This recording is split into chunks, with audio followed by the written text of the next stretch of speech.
So we're in a few spaces, and it will probably take us a little bit to get the hang of it. Okay, so I managed to get Benny and I both on screen um, in YouTube and Facebook. And for those of you who are with us on Zoom, I'm going to go ahead and unmute you, or I think I have to ask you to unmute, and that way you can have a conversation with us. And I'll trust that if you have a loud background, perhaps then you will keep yourself muted. So just give us a little input here. Are you seeing Benny and I both on the Zoom screen? Yes. Kelly, Yes. can you see us both on the Zoom screen? Yep. Okay, great. So I see a thumbs up from Lon. Awesome. Okay, so we have managed to get ourselves set up for Zoom, and as well as on YouTube and Facebook. I think it's kind of like blowing my mind a little bit. So what we're going to do tonight is we're going to talk about places that we believe we want more public oversight of elections, and we're interested in your input. And we can either start by region, or we can start by those who are here giving us their input first, and then we can go region to region. Benny, I guess I'm going to start with you first, and I just want to get one more thing set up. Do you feel like there's places around the country and also in Memphis or in Shelby County, counties or polling stations in the county, like districts, that you are particularly interested in doing public oversight for? I think they all need it, but especially where the races are contested. Typically, that's where you're going to see the need for oversight when there's either an imbalance of power or distrust with the representation of the area. You have to consider that governments are the largest employers in many of these counties. And that's a lot of power and discretion because government is appointed. You can appoint positions, and there's a lot of authority and power that comes with those types of positions. Can you turn your volume up a little bit also? I want to make sure we can hear Sure. you clearly. Yeah. I can bring my mic up closer. Yeah, I think that's good. Take it out. So, I mean, I think we have to be really careful with our language here and the way that we're talking about these things. We want to make sure that we are improving public confidence in the elections. There's been a lot of what people consider undermining of public confidence. And at the same time, the real way to bring up public confidence is to have transparent elections that have full public oversight. And that is, instead of kind of a false brushing the problems under the rug and saying everything is fine here, which really does not increase public confidence, if we do have transparent elections with full public oversight, then we can really bring up public confidence in a more meaningful way. And I think that's what all of us have been working for all these years.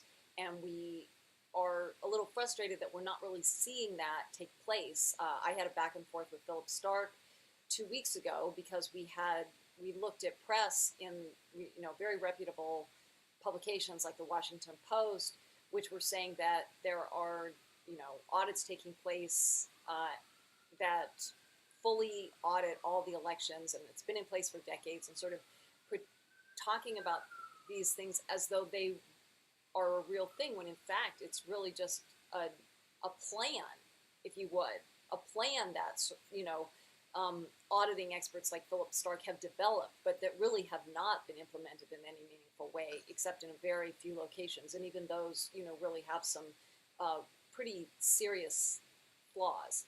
So we're talking about implementing public oversight and trying to actually boost public confidence instead of sort of pretending that that's taking place. Do you think that's fair, Benny? I do, and if we don't do it, then we were saying off camera before we went live, I was explaining about something that I experienced yesterday in an election commission meeting.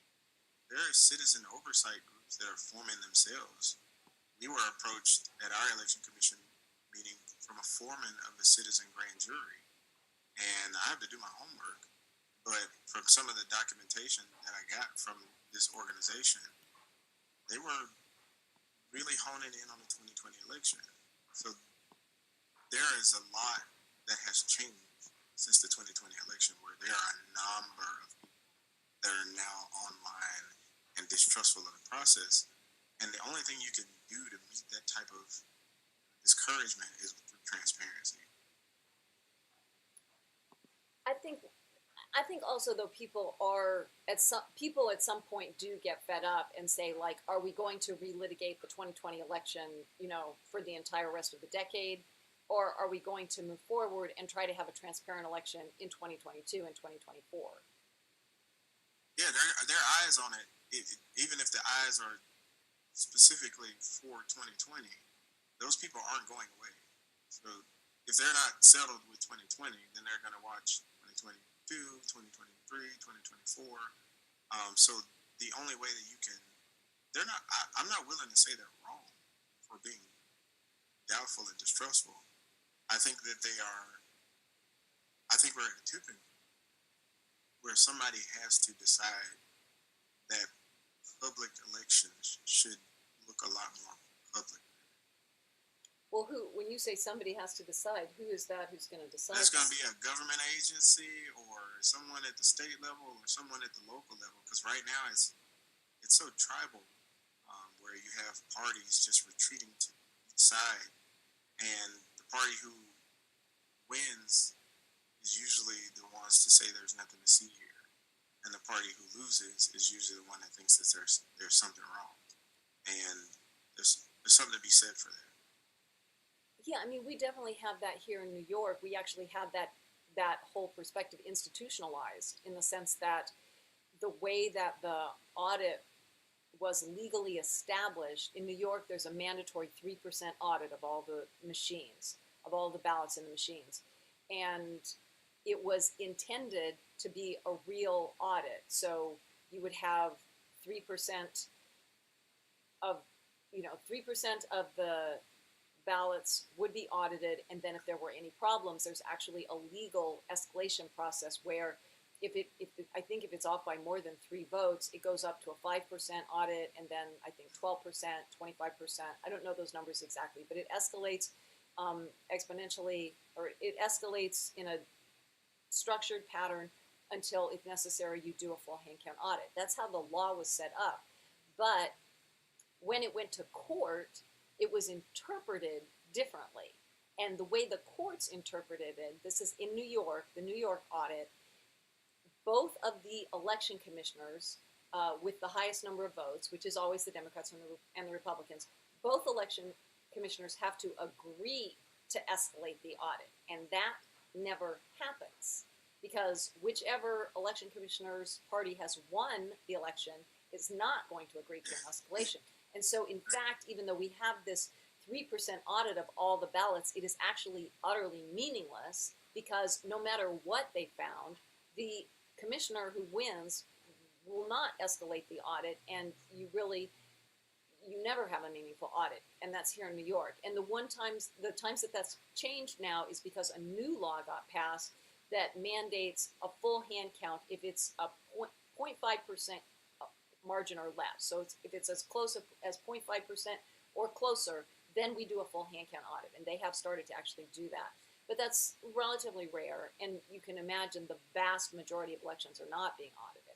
So I'm just going to challenge you a little bit, Bennie, when you say it has to be a state or government agency that's going to be improving this audit situation and improving transparency.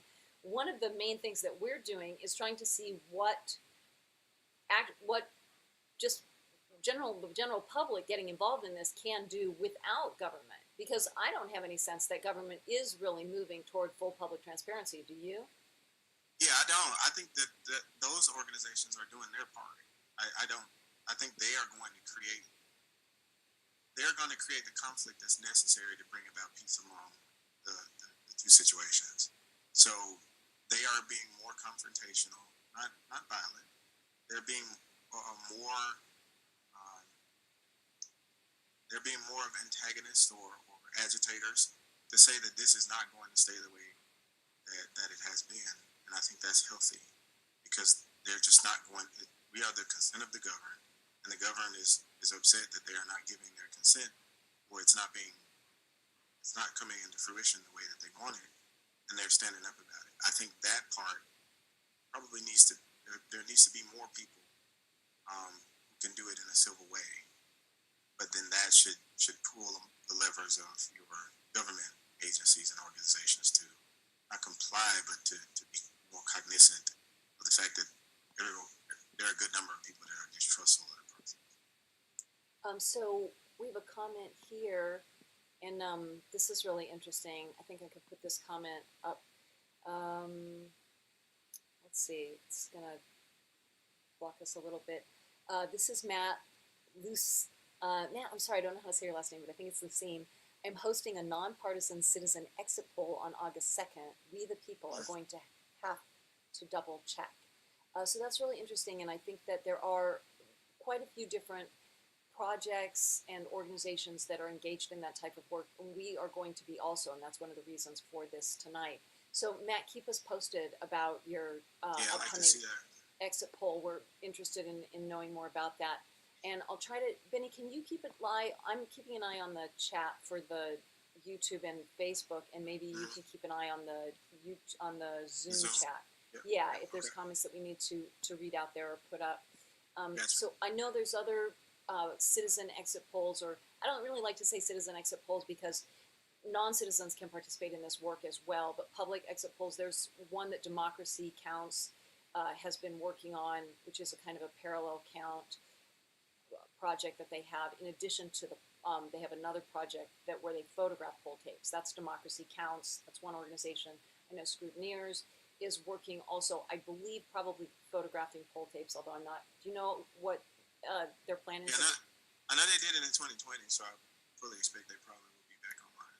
I'm just not sure if they're changing their techniques. I know that Emily's organizing poll watching. That's Emily Levy there at Scrutineers. So what we plan on doing, this is a good time, I think, to transition to talk about our plans, is a technique that we've been developing here for several years, which we think is potentially more effective than photographing poll tapes, which is what we did in 2020. And there's another comment from Matt just saying Democracy Council is planning on using an app, last I checked. Yeah, and that is the app that they have that does an exit poll. They've developed, I think, 3 different apps now. You can check them out. I think their website is democracycounts.org. And but just circling back to what we're going to be doing here at Smart Elections is teaching the members of the public in their local elections how to compare the number of voters who vote with the number of ballots that are scanned. And the reason why we do that, that's a basic reconciliation that in theory, every polling station we would hope would be doing, but we don't actually always see that happening. And when we have done that comparison of the number of voters who vote with the number of ballots scanned, you'd be surprised how often it comes up as a different number. And that can just be an indicator that there may be some type of trouble with the count. And you don't know exactly what the type of trouble is. You can't jump to conclusions, but it is a strong indicator that something is wrong with the count. And so I want to just show, I think I can show the report that we did, and I can put this link in the chat.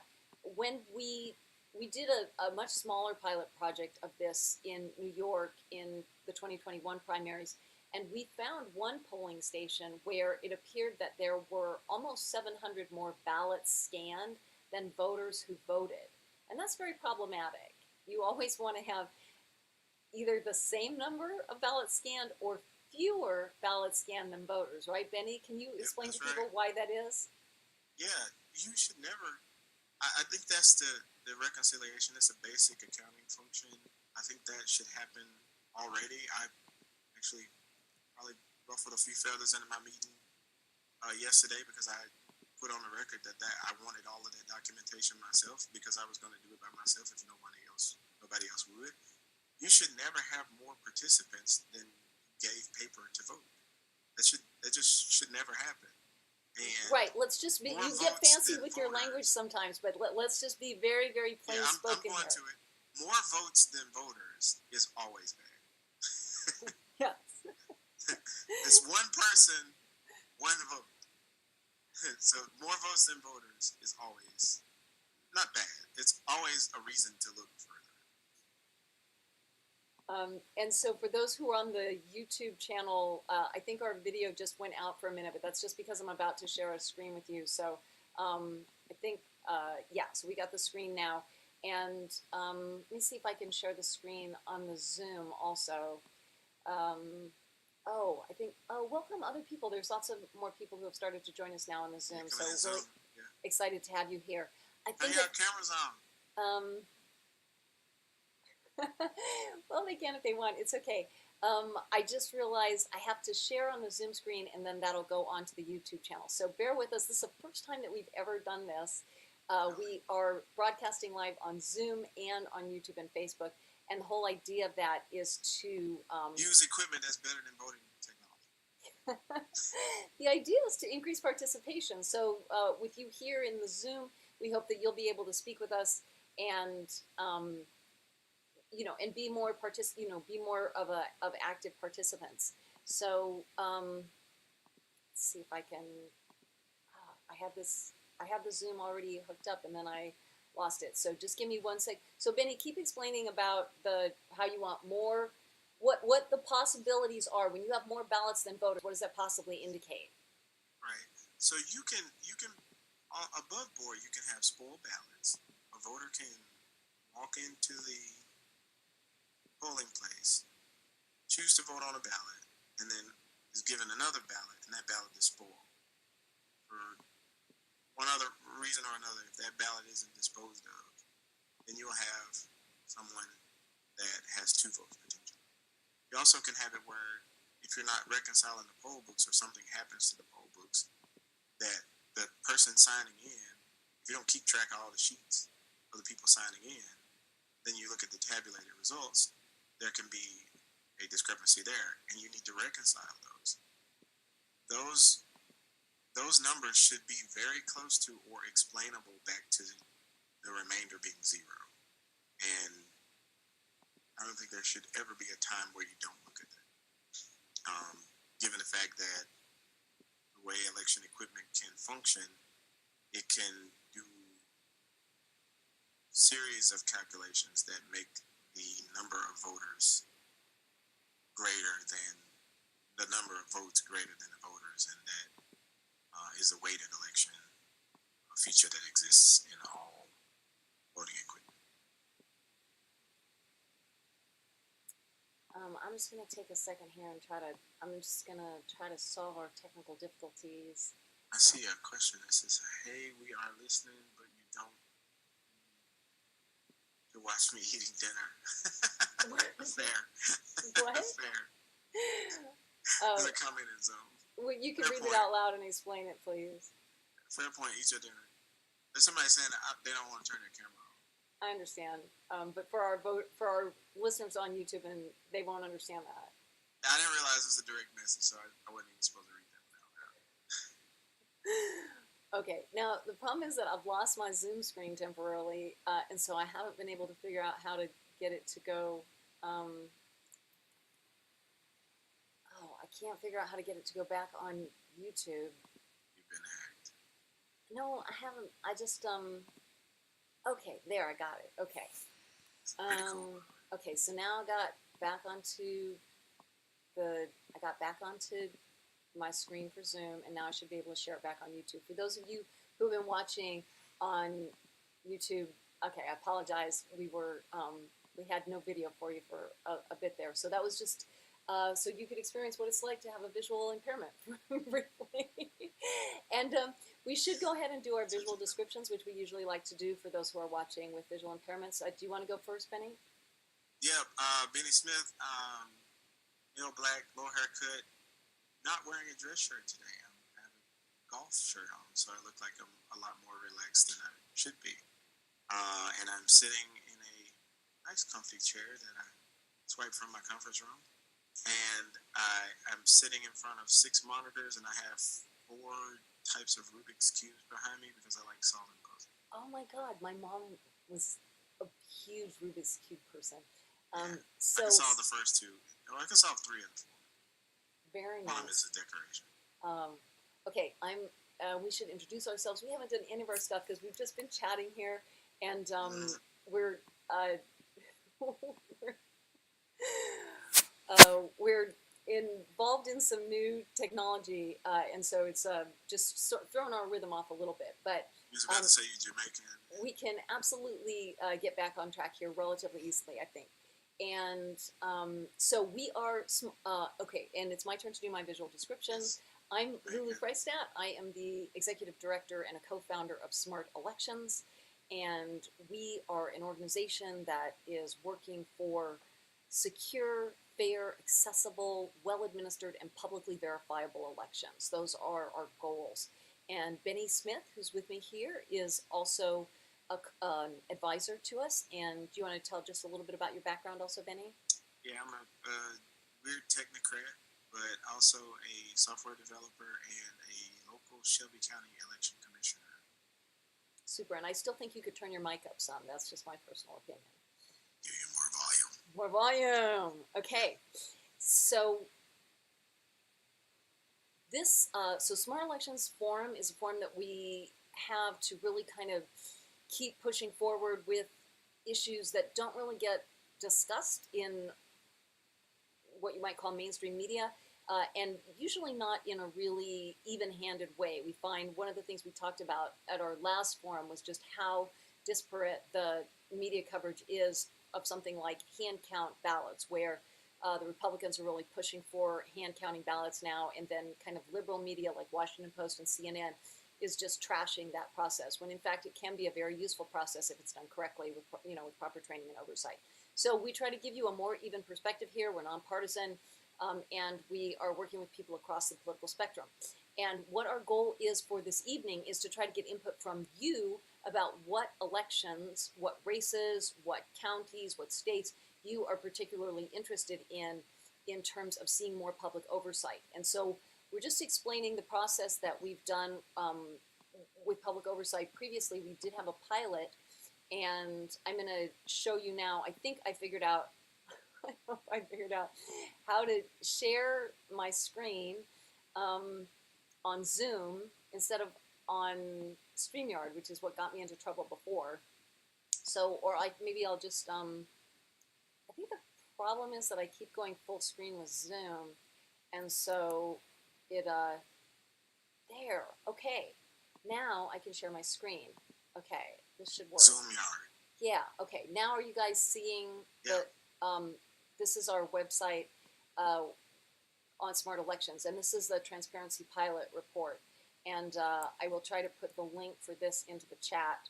Now, we did this pilot project where we compared the number of voters who vote with the number of ballots scanned in about 8 polling locations in the primary in New York in 2021. And what we found was actually just really concerning. We found one polling location with almost 700 more ballots scanned than voters who voted. And you can see the numbers here.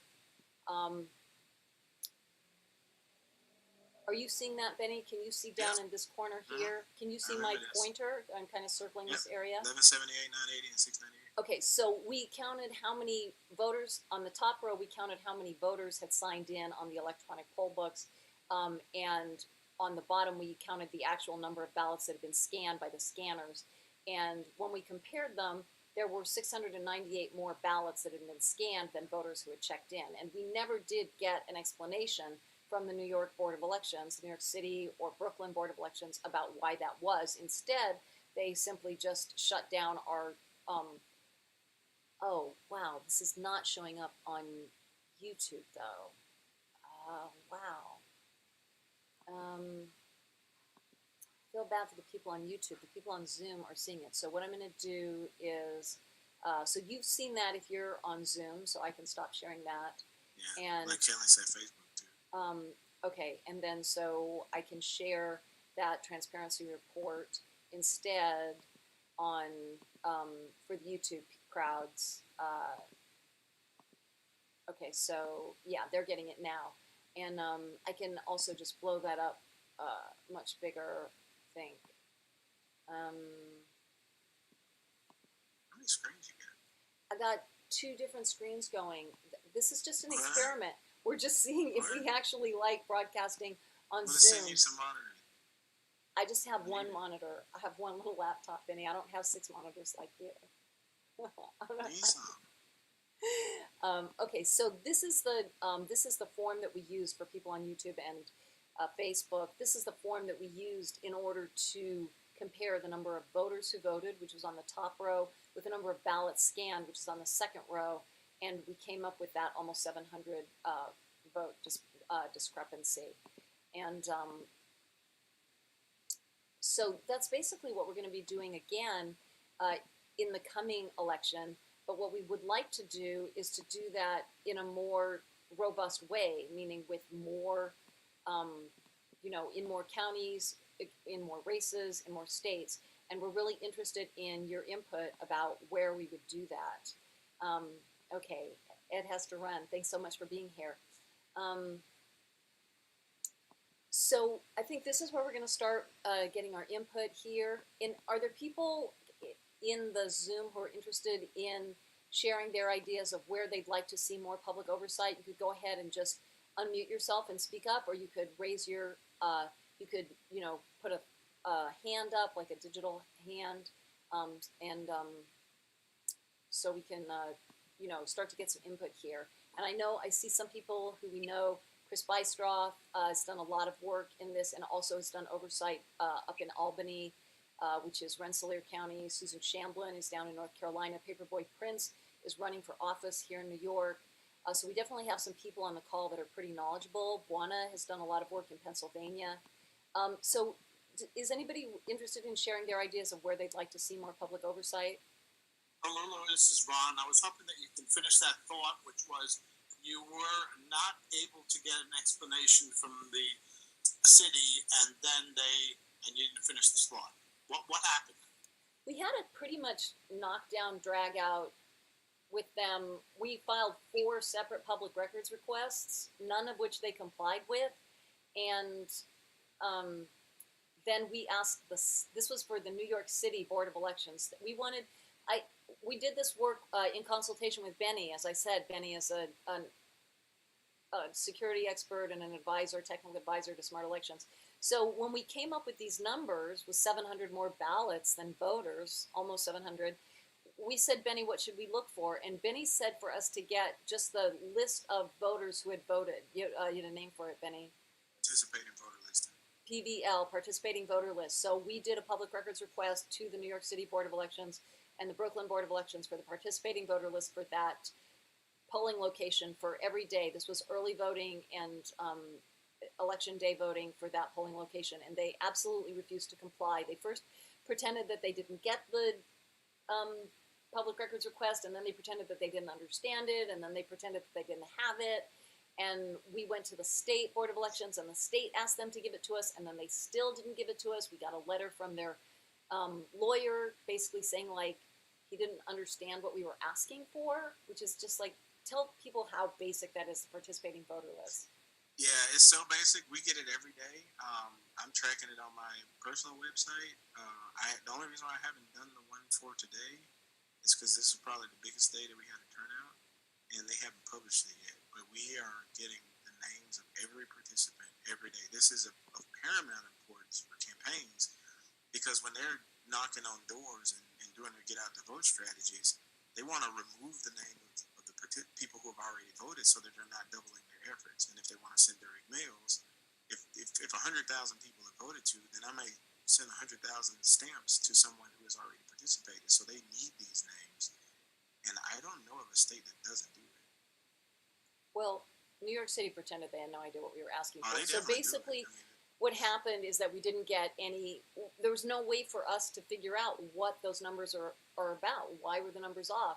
And then in the following days, the numbers corrected, but in a very strange way that made it seem like all of a sudden they had like almost 700 more voters just show up, which also doesn't make sense. So the whole thing was very kind of screwy.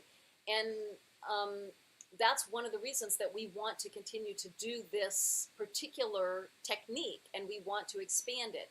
And so that's why we're really interested in speaking to you. So I finished my thought there, Ron, and I'm going to bounce it back on you.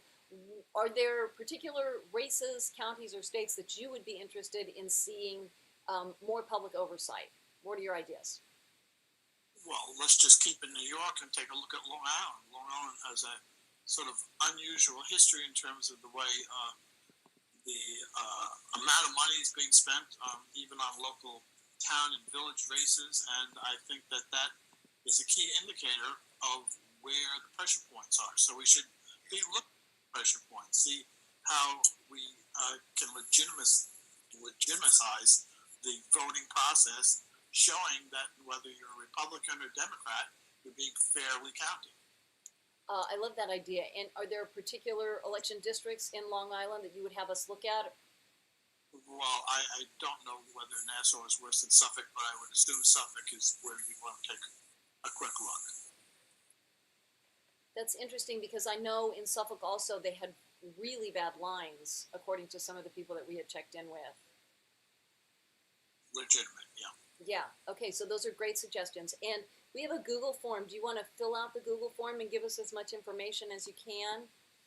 Just Sure. See if I can pull it up.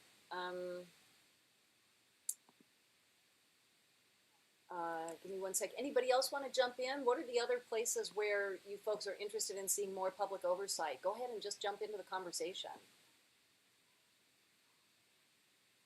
Susan, what about you out in down in North Carolina? Any ideas down there?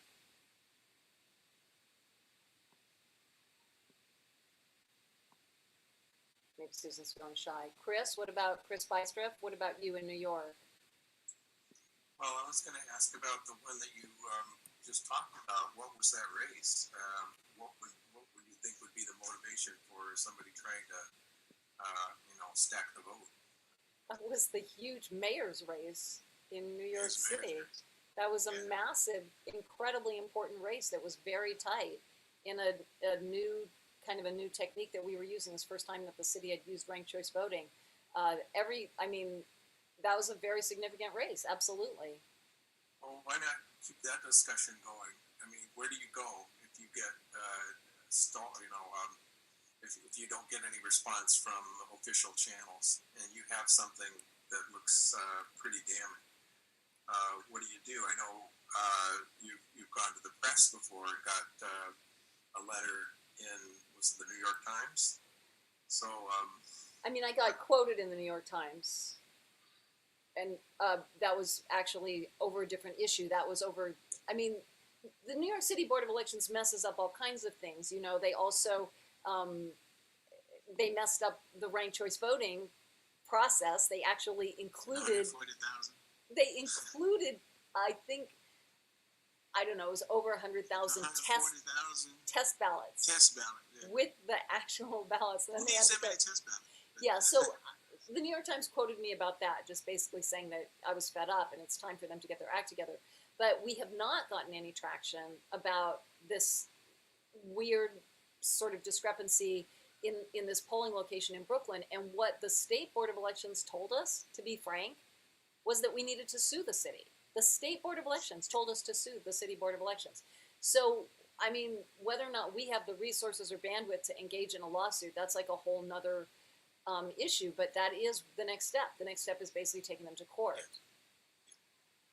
I was wondering if the Comptroller's Office in New York State may be inclined to participate with you.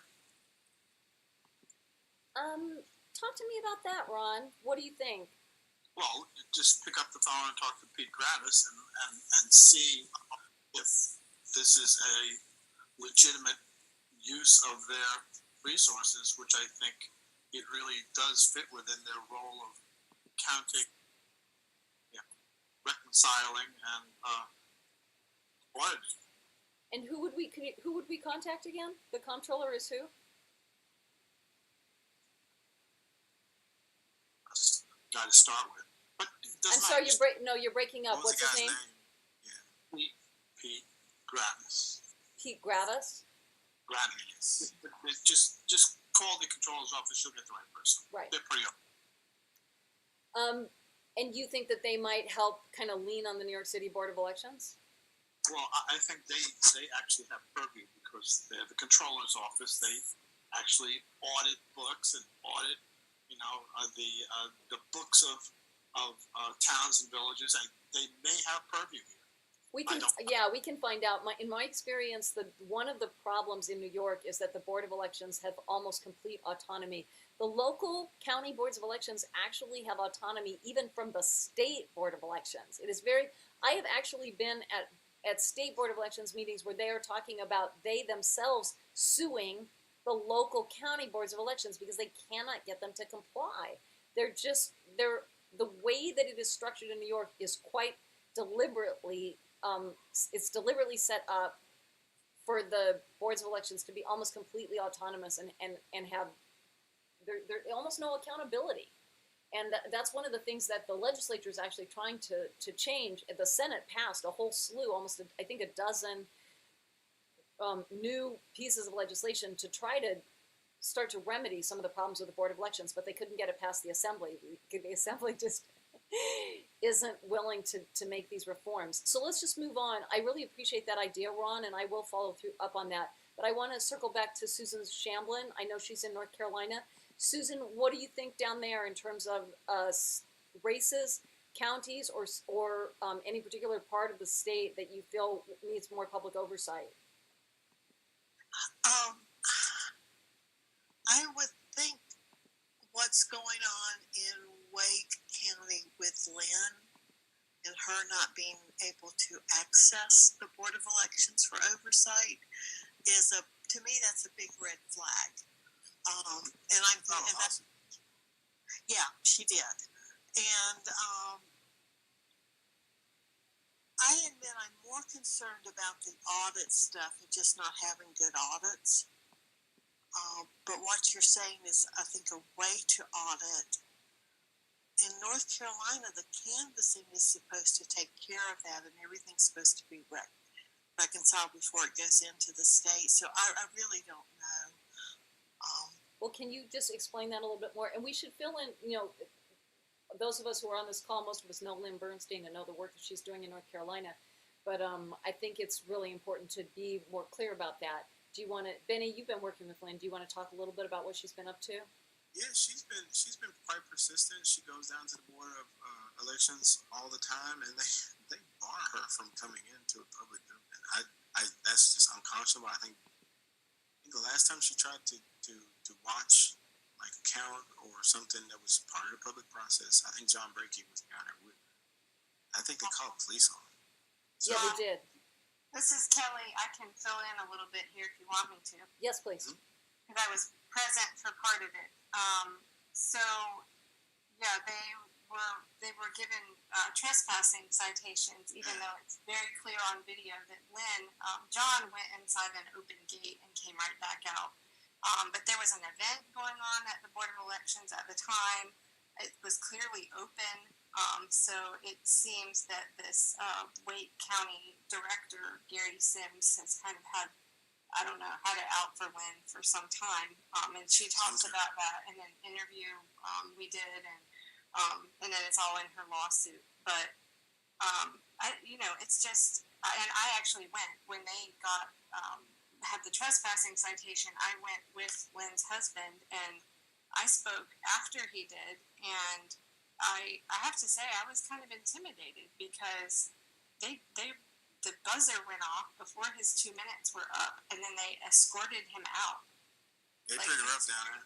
Very antagonistic, and also very importantly, they spent I can't remember how many millions, it's in the lawsuit also, on this renovating this Board of Elections with this big viewing room, which is basically empty because this guy doesn't want any oversight.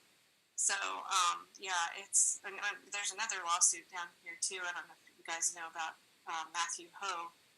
I'm actually going to be talking to him tomorrow, but, that's a whole other big mess where the Green Party had enough signatures and the Democrat-led state Board of Elections voted to not certify them, even though they had, I think, something like 6,000 over the threshold. So it's a mess. Lots going on in North Carolina. So back to, I appreciate you filling us in on all of that, Kelly. And I will say also, it's not just North Carolina where the boards of elections are hostile to oversight. So when we had this test pilot in New York City, in Brooklyn, where I showed you where we wound up with these weird numbers, they literally came in and stopped our project. They had the head of the Brooklyn Board of Elections, who makes like $130,000 a year, in the middle of this huge race for the mayor, took time out of his day to go to one of the polling locations where we had an observer taking data and shut his project down and say he could not collect data. That's, I mean, it's just absurd. They went out of their way. They banned me from poll watching. They banned me and refused to let me watch the audit, even though I was had a certificate from a candidate, and I was, I had all my paperwork in order, so I should have been allowed to watch the audit. But there is a great deal of hostility often from election officials. So I think that's one thing we have to talk about in terms of our approach. We have to figure out, what are we going to do about that? I know Scrutineers is having a training on nonviolent observation. It's so unconscionable to hear this. Lulu trying to get a mug shot. So you trying to go to jail, and we got to I've been to jail, Bennie. Tactics to watch the votes. Between the two of us, if people had to guess which one had spent the night in jail, which one do you think they would say? It was me. No, I think they'll say you, Lulu. You got to jail. I got my tat showing today. I forgot to do that in my. I don't think I ever even got to my visual description. I think I said my that I'm executive. I know. You said a little bit. I was telling me that you was Haitian. No, I think I said something. Okay, just to be as confusing as possible, in the middle of the program at 7:42, I will give my visual description. For those who may be watching who are visually impaired, I am a pale woman with kind of jagged bangs that I cut today, and long brown hair in a flowered top in front of a brick background. And as Bennie pointed out, I am sporting my tattoo today. That is a tattoo of Krishna dancing on the snake of Kalia. And yes, I have spent the night in jail because when I was filming Occupy Wall Street, I was arrested unconstitutionally, and I actually sued the New York City Police Department and got a good settlement from them because what they did was completely unconstitutional, and on top of which they lied under oath about what happened during the arrest. New York City Police Department. Wow. Go NYPD. I've spent a night in jail too, but I've been in black jail for a long time, so that's my story. I didn't know that, Bennie. Yeah. You never mentioned that. I have to. This is a pretty interesting forum. Okay, let's just move along here and try to get some more information. So, Juana, you're over there in Pennsylvania. Can you tell us what races, counties, or state, or any part of the state that you're interested in having more public oversight of? Well, right now I'm doing the Westmore campaign in Maryland. I'm sorry, I need you to speak up, and you're breaking up a lot. Can you hear me now? I can hear you, but you're breaking up a lot. Is there a place in your house where you can have clear reception? You got a tambourine, man. Oh no. Let's see. Let me try to fix that. That's good now. It's good now. It's good? It's good? Okay, so where in Pennsylvania are you suggesting public oversight? He's in Maryland. So right now I'm working on the Westmore campaign in Maryland right now. Westmoreland, Maryland? Westmore is running for governor in Maryland. Okay. State of Maryland, yeah. So right now that's what I'm doing. That's what I'm working on right now on that campaign. Is that a campaign that you feel could benefit from public oversight? Oh, definitely. I mean, it's a country issue, as of right now. So in Maryland, definitely. Yep. Super. And did I put the? I didn't put the link in the chat. So this is our Google form, and I would really appreciate it if you can fill out the Google form. I had it before. Give me 1 sec. Yes, this is the Google form, and that will give us as much detail as you can about the races that you've talked about. I know, Ron, you were saying Long Island, and Susan said Wake County. Although I think that, Lynn is doing kind of Wake County, so I don't know that, might be other places. Buana, any other places did you want to add for us? No, right now. No, Okay, right now. super. I'd love to get some more input. Paperboy Prince, do you want to tell us any particular location in? I know you're in Brooklyn, but you're where in particular do you want oversight? Hey, hello everyone. Hope all is well. This is sounding great. I think personally, here in Bushwick, there could definitely be some oversight needed. Can you give me an election district? I want to say 50, but I'm spitballing off the top of my head, so I can get that info to you maybe in the Google Doc. Great. But when I ran there the first time in 2020 for Congress, I'm driving right now. You hear some sounds in the back. They actually didn't have any of us on the ballot. So they just had the presidential election on the ballot, but the state senate and then that congressional election wasn't on the ballot, and the poll workers didn't know. We had to tell them, and this is probably 2 hours had gone by that day before they knew to put that ballot actually out. So there's a lot of weird stuff that goes on. So you're saying that you weren't on the ballot for like the first 2 hours of the election? Yes, and then I put out a tweet about it that ended up going kind of viral, and a bunch of folks mentioned that they weren't getting that as well, that page, because the discrepancy that they said was, oh, this is our first time using these 2 pages like this. And so, but I know whenever there's a lot of times when there's multiple pages, things are missing, but it's a lot of sketchy stuff just going on in just Brooklyn in general. I'm sorry. Yeah, just remind people, Brooklyn is also the county where we found that polling location that seemed to have almost 700 more ballots than voters. Right. And that's also the same place where they had where there was a lawsuit where they, in 2016 about them purging, I think it was like 180,000 voters from the voter rolls as well. Yeah, it was 200,000, I think.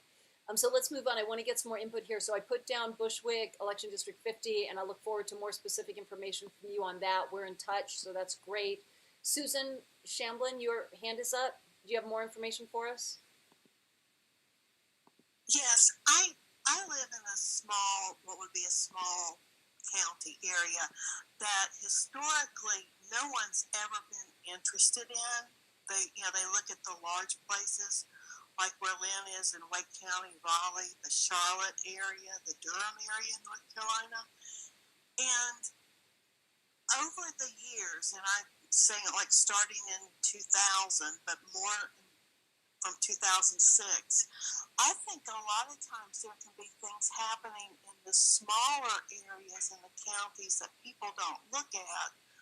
But if you take 1,000 here, 100 votes there, another 1,000 here and 100 there, they add up when you get to stuff happening.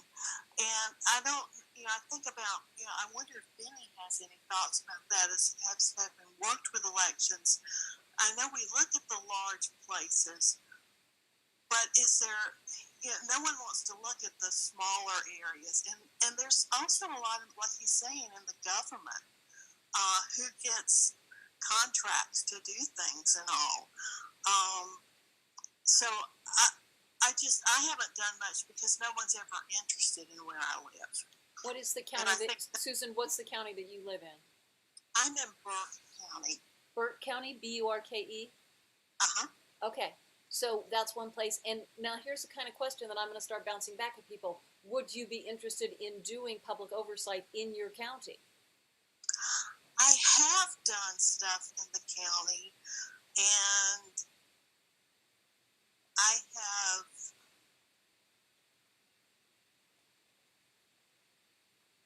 have had problems What kind of problem? What Lynn is going through is nothing new to me. I mean, it doesn't surprise me at all.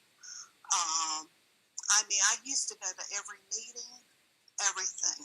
I had my ballot thrown out. I had the Board of Elections throw my ballot out one year. But wow. it has to be gone, so. I was going to say smallest county is probably where you really want to look most.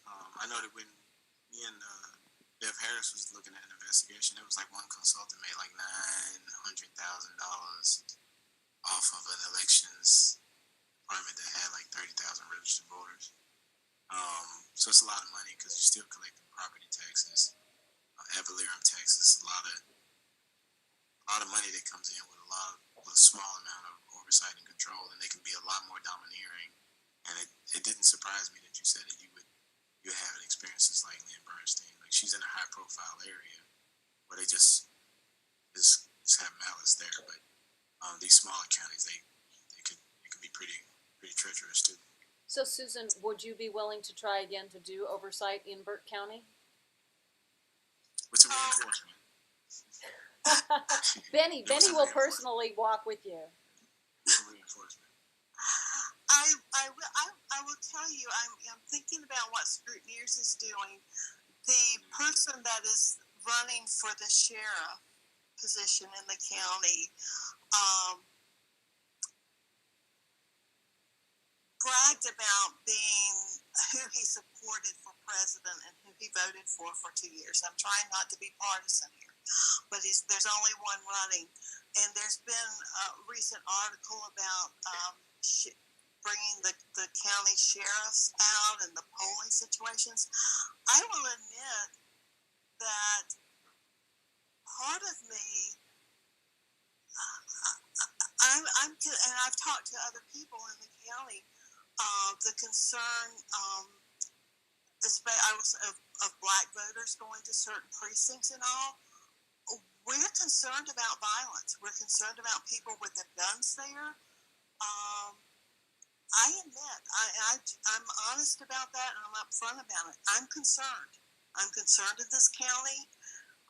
I'm concerned in the neighboring county because we're dealing with that. So I think I'm people thinking about it. I'm processing.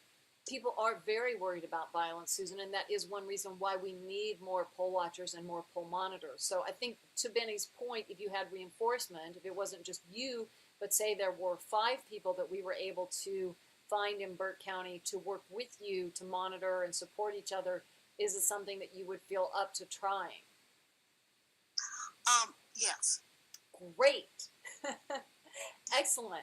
That's great to know, and I'm just going to put that in the chat. Yes, Susan will try with reinforcement. That is excellent, and that is what we're looking for from all of you, really, is not just, and I know we didn't put that in the advertisement, we just said, where do you want things monitored, but when you come down to it, it could be you that's going to be doing that monitoring. So, yeah, brave woman, exactly, Lauren. Susan Shamblin is a very brave woman. I've known her for years. So, and I'm going to lower your hand now, Susan. I think that's your, we got through your topic, correct? And I'm going to move. I lowered it. Okay, I'm going to move on. I think there's other people. Nina, do you want to jump in here and tell us a county or a state where you feel like you'd like to see more public oversight, or a particular race, either local or national? I think just generally speaking, there needs to be oversight. I'm in Los Angeles, but I was thinking about that before. I'm curious about the Cisneros election in Texas. I'm curious about the Stacey Abrams situation when that happened, but I'm not even sure how to think. But I know that I've been listening to a few people that are experts in their research on election fraud. I think it's Greg Palast and Brad Friedman. Have you heard of those people? We know them pretty well, yeah.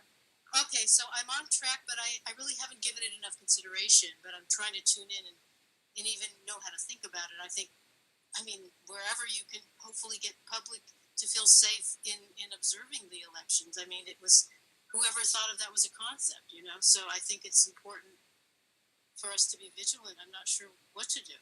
Well, that's what we're trying to do. We're trying to do our part, and we know that we have limited bandwidth, but we are working with a number of organizations. We're going to be partnering with a group called Third Act, hopefully, which has quite a few volunteers who are seniors, and we're also hopefully partnering with a group called the Union, which has a large organization of volunteers.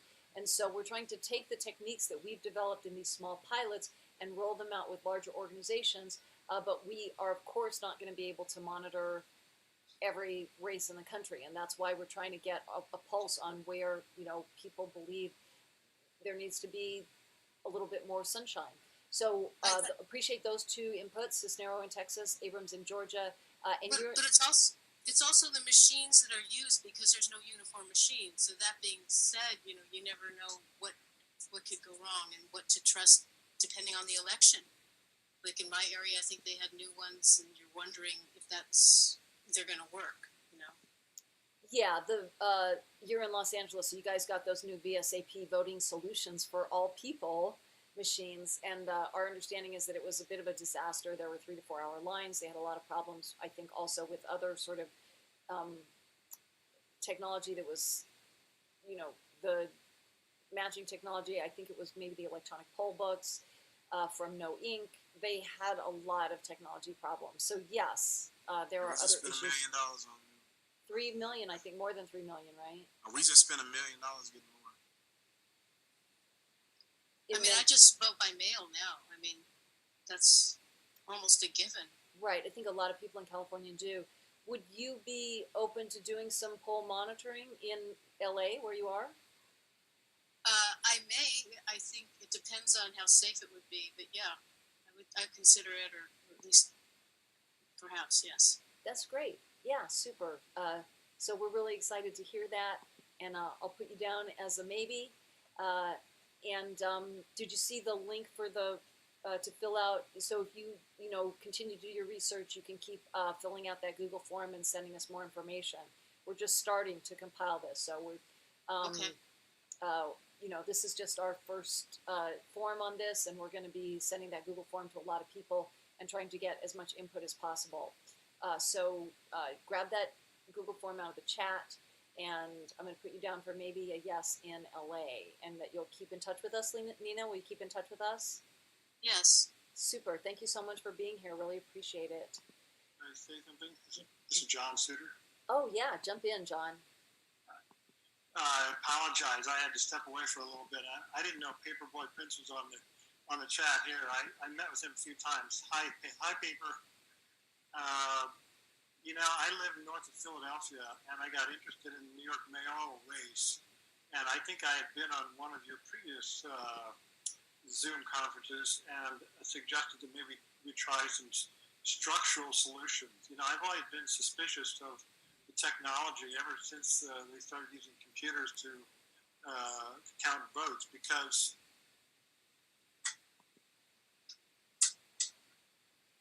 Muted yourself, John. What happened?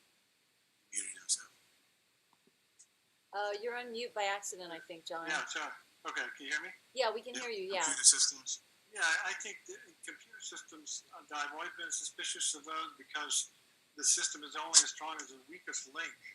And if somebody has access to a computer, you can never quite trust it. So it seems to me that we should from the grassroots, evolve some sort of a backup system. Is there a way to have representatives of maybe 100 people kind of give their vote in public? They could do their own private poll with 100 people, and then in public, they could say, our 100 people voted, 60 for this candidate and 40 for that candidate. And it seems to me, the private voting, I think, was instituted under Teddy Roosevelt, if I recall, so that you could really get a sense of what people felt. But, the privacy actually can work against us in some ways. So I think we need a backup system. And I was thinking in places where it's actually dangerous, if there are people threatening voters, we should actually have small groups of people who go out into the community and say, who did you vote for, and to kind of get a sense of whether or not the computer results agree with the the follow-up groups. There are several different structural things you could do. Just take randomly, say, the people who've been born in the first week of July or the month of July, get them together and then mix and remix those groups and see if they really agree with the computer results. I think there are different ways to do that. I think you're right, and thank you so much for making those comments, John. I really do appreciate that.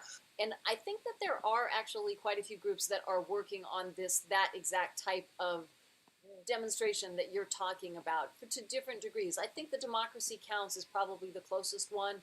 They are really trying to do a parallel exit poll that exactly replicates the vote as people are going, as people are voting. So I'll go ahead and put their website in the chat, and people can explore, being in touch with them if you're interested in that. We're not going to be doing the exit polls. We're going to be doing this. Our new site is coming soon. So they have they're at americounts.us now, and I guess that's their new website. Yeah, this is definitely them, Dan Wolf. Okay, so Democracy Counts is now americounts.us, and they're definitely doing that sort of in real time exit poll that you're talking about. The reason why I really shied away from that type of a process is that the official ballots are what determines the distribution of power. Just plain and simple. And you can do all you want with an exit poll, a parallel poll.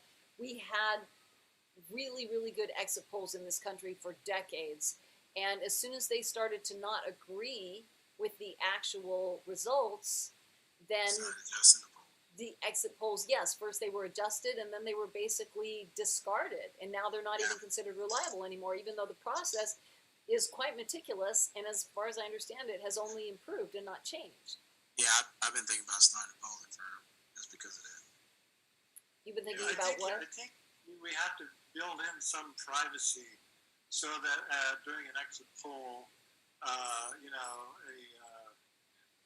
woman is not going to be honest if her husband is standing there and she voted differently than him. I'm just going to jump in here because we're really out of time. But what I'm saying is, you can do exit polls till the cows come home, as far as I'm concerned, but I'm not sure that they are ever going to actually have an impact on the actual election results. Whereas the technique that we're using is actually counting actual ballots that are, and actual voters that are actually used in the election. And if there's a discrepancy there, the election officials at some point legally are supposed to be responsible to justify it and to fix it. Yeah, so that's why we're focused on the actual ballots. But I think, as I said, those are really interesting suggestions, and there are people working on those. And I very much encourage you to connect with them at AmeriCounts because it sounds like you're really interested in that work, and I think they would be enthused to be in touch with you. It's Dan Wolf is the president. Yeah, he's the one who founded that company. So we got to wrap up here, but I think we got some really good input here in North Carolina, Texas, Georgia, New York, Suffolk County, and Brooklyn, North Carolina. Thank you guys for joining. Yeah, we really appreciate this. Maryland, we got some good input here, and this is just our first time doing it, so it's pretty exciting. We took notes, and you can save the chat if you want. That has the information. I tried to type it up as we went along, and that's for people who were here in the Zoom. If people are watching on the YouTube, you'll have to wait until we get that information published. But you actually probably been able to, I've had the chat up, so it's also there on screen. And then I see Matt Lucene is shouting out Cuyahoga County, definitely something very true that they've had a history there of problems in Cuyahoga County. So that's another possibility for a monitoring place. Cuyahoga County, Ohio. For Trachis. So we got to wrap up here. We need to do a few messages. Things like we have these horrible spammers who always come and bomb us. So we just want to let you know that we are going to be doing this. We're focused on this work for the next 3 forums. So that's August, September, and October. And we always meet now on the 4th Tuesday of the month. So the dates are on our website. And those dates for the upcoming forums are, let's see, it's August. Yes, August 23rd, September 27th, and there's one in October, October 25th. So those are always on Tuesdays, 4 p.m. Pacific time, 7 p.m. Eastern time. And yeah, Kelly, thanks for taking a look at that. Bill, thanks so much for your putting your website up there. Bill's saying research, he's got his research at election-research.com. So that's exciting. We'll take a look at that. We got some other paperweight prints also saying New York 12.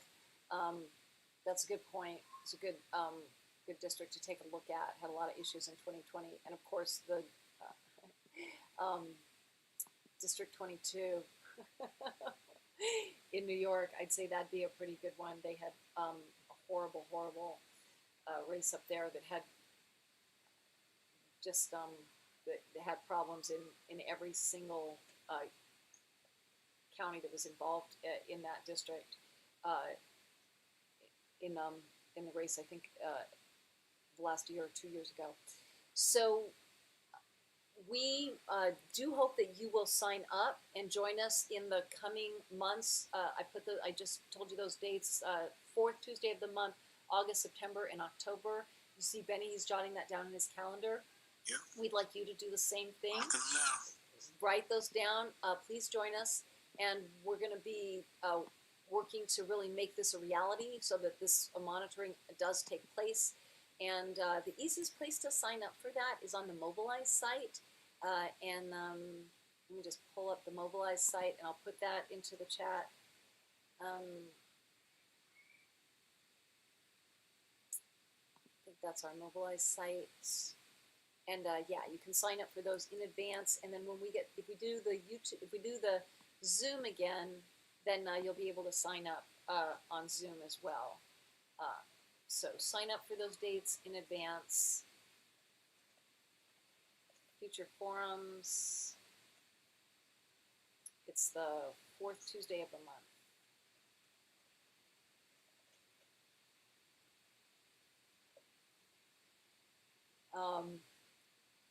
Bill, we're nonpartisan here, so we're really not going down that road as to who should have won the election. We are trying to look forward and talk about doing protective monitoring of the 2022 midterms and the 2024 presidential race. So that's where our focus is, and we hope that you're going to join us and help us to do that work correctly. Kelly, do you want to jump in? I just wanted to actually quote Bennie on that, is that, it doesn't really matter what any of us believe, because until we can have not a black box, until we have transparency, we don't know. So there's really, not much point in speculating backwards, because we can't prove it. So that's what we have to work on. Transparency, absolutely. Couldn't agree with you more about that. And then there are lots of ways you can support us. You can definitely support us financially. And if you go to our website, we do have at smartelections.us. We have a donation page there, and I'll put that link into the chat. We always are very, very grateful for any donations that you can give. And in addition to that, the other thing that you can really do is tell people about our work and make sure that when you get our emails or when you see us on social media, that you spread that word. So that's the other thing that you could really do that helps us out. And until next time, Bennie? This is what democracy looks like. This is what democracy looks like. Thank you so much for joining us, and it's been a pleasure to have you here on the Smart Elections Election Protection Forum, and we'll see you soon, or just connect with you very, very soon. Thanks so much. Take care. Thank you.